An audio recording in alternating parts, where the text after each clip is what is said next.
Hello everybody. Happy Wednesday in December. I'm working on some snowmen again, and I have a few that I finished that I can share with you. This is a modern snowman. Modern painting is not usually my first choice, but I decided to try some. A lot of people don't like very much color in their decorating scheme, and so I decided to do one with minimal color here. And it's funny because after I painted it, I realized that these were the colors of our first house, which wasn't much. It was just, let's see, that would have been in 1984. I had beige, and I had off-white, and brown, and those were the three colors that I had in my house. And the only thing I had that had any color was a china duck, porcelain duck that was it was like a small soup tureen, and it had a red beak. But other than that, that was the only color that I had in my whole house, except for the duck and the bookshelf. The bookshelf had colored books on it. I had one of those tall bookshelves. Was about probably 6.5 feet tall in our living room, so that provided some color. But and one of the reasons why I wanted a neutral beige back then was because this was our first home, and I could not decide what color I wanted to choose. I knew that people back then basically chose two colors or maybe three to choose the color scheme for their house, but I had no idea and what I wanted to do, so I just started with these three colors, and the effect was very nice. You know, nothing outstanding. I think I had a duck picture on the wall that was all soft neutrals and browns that I bought from Home Interiors back then when we had the Home Interiors parties. And then the only other thing I had on the walls was a very textured wall hanging that it was actually a rug that I found, but it was very heavily textured. It's kind of hard to describe.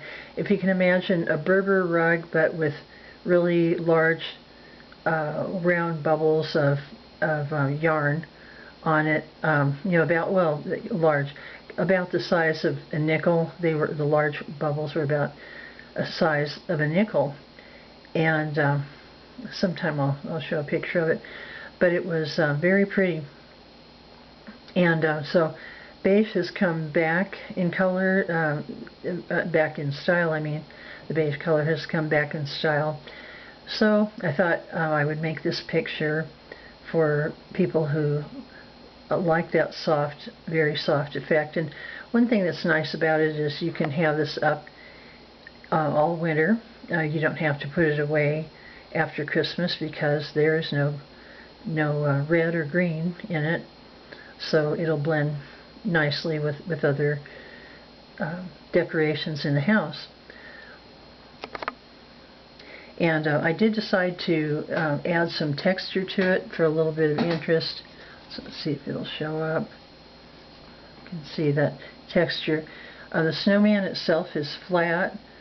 I didn't add texture to him, but I did add texture to the snowflakes. I made them little raised dots. Okay. And then the next one,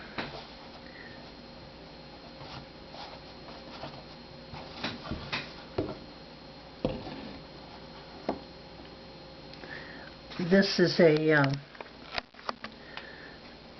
vintage, kind of antique looking snowman that I made. When we lived in southeastern Pennsylvania, there was a lady who had a gift store in Kennett Square, a little gift shop, and it had really nice, unique things. It had everything from teapots and candles and towels, you know, the kind of thing. And there was an artist who made a whole bunch of these little snowman pictures, and they were very simple. They were all the same color scheme, and they all had a little plain snowman on it and some little evergreen trees, and I just love those pictures. Now this one is an 8 by 10, so it's a little bit bigger than hers. I think hers looked like 5. I'm pretty sure hers were all 5 by 7s. Maybe she had one larger one, but most were 5 by 7s. And I wanted one of those pictures so badly, but I had just finished my Christmas shopping when I found her pictures, and I thought, well, I'll come back and get one later, and they were all gone. And I thought that I wondered if I could ever paint one, and I didn't think, at the time, I don't think I would have had the skill to paint one that I really liked, and so I just waited for a few years, and I thought maybe I would see something like that again, and I never did. And so I just thought about it, and I tried to recall what her pictures looked like and what it was that I really loved about them. And this is what I came up with from memory. This is, I think her trees were a little bit smaller than these that I did, so I might do some more of them so I can get one that looks exactly like hers. I don't think hers had any sky in the picture, and I'm trying to remember, if she didn't have sky, how did she make her snowman stand out from the snow? I really can't remember that. I don't know whether she had a solid green background and some lighter trees. I just don't know. I wish I could remember. I still wish I had one of her pictures. They were so nice. They were just fantastic, and they were framed, which was also really nice.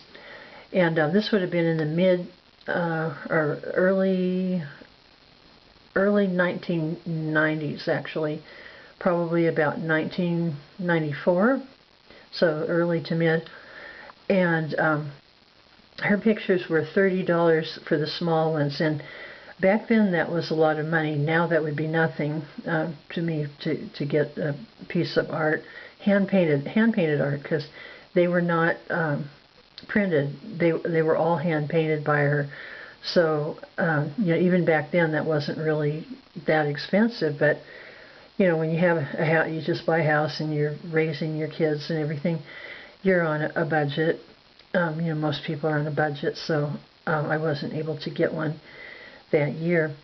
But I was also working at the gift shop in Longwood Gardens.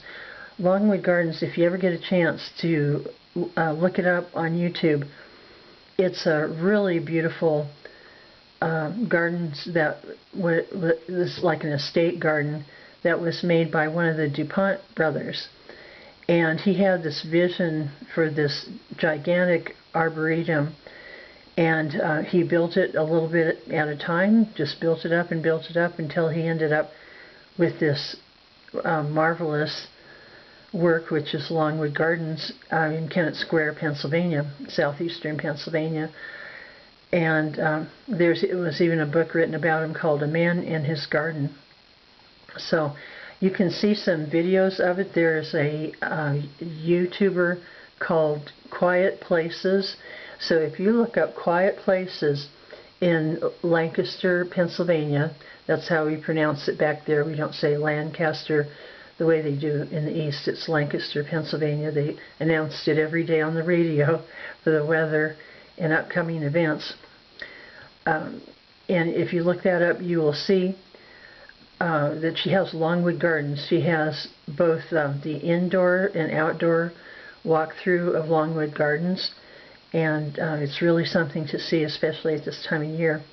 And when I worked in the gift shop, I used to dress up, and this is what I was wearing when I worked at the gift shop. This is a burgundy velvet dress. I used to wear that with the white nylons and the white leather shoes. And it was just fun. I wasn't required to dress up, but I thought, especially at Christmas time, I wanted to look extra special for the customers, because it was so fun to meet people, because there were people who would come there from all over the world. It wasn't just local people. You never knew who you were going to meet, and so I thought, why not look the part. There was a lot of historic area around Kennett Square, and people would come to see everything from Philadelphia, of course, and New York and everything, and we even had the Liberty Bell in Pennsylvania on display for a while, and you could see it. I even got to touch it, but we weren't supposed to ring the bell. Of course, a few kids would ring it once in a while and get yelled at, but we had the Liberty Bell outside on the mall, where I think the Jefferson House display was. They had it outdoors, and then they moved it indoors. Let's see, they moved it indoors not long after I saw it, so it would have been later in the 90s when they moved it indoors to a museum. Okay, and then the last picture I have. Oh, by the way, you can put these canvas pictures on an easel, but you have to have something on the back. I have this book right here for now, but if you don't have anything on the back, you'll end up with a bump where the back of your easel is, and you don't want that, because it won't come out very easily. Okay, this is also a vintage snowman, but it's more of a what we call a retro type. Now this would have been made after the books that I would read when I was growing up.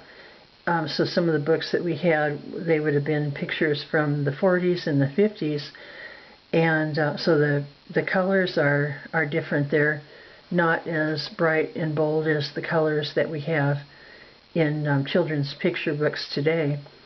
And so this would be a Frosty, of course, with the cane and the little derby hat, and a little animated bird in the front. But I noticed in these books, if they had animals in the background, they didn't have as much expression.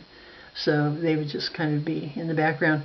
And the older books also had this little motif up in the corner. This one's holly. They might have Christmas bells or holly or something like that, just to add a little special touch to the books, I guess. But that's one of the things that I thought was really special, that I remembered growing up. So this is a tribute to all of those writers and illustrators of children's books that made Christmas so much fun for us during the 50s and the 60s especially, because that would be the years that I remember. And so this one is Frosty from the storybook Frosty. I didn't copy an exact page, but I did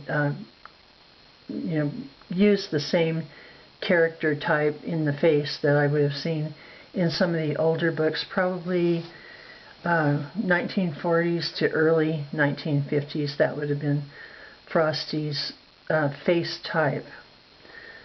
Okay, so that's Frosty. I do name my snowmen the way I name the scarecrows. So that one's Frosty. And the vintage one is Derby because of his derby hat. And the modern one, the colors kind of remind me of Bailey's Irish Cream, so I decided to name him Bailey. And I will be making some more snowmen, probably not before Christmas, but I will probably make some in January, just for fun. So I'm not sure, except for maybe showing some pictures of my living room.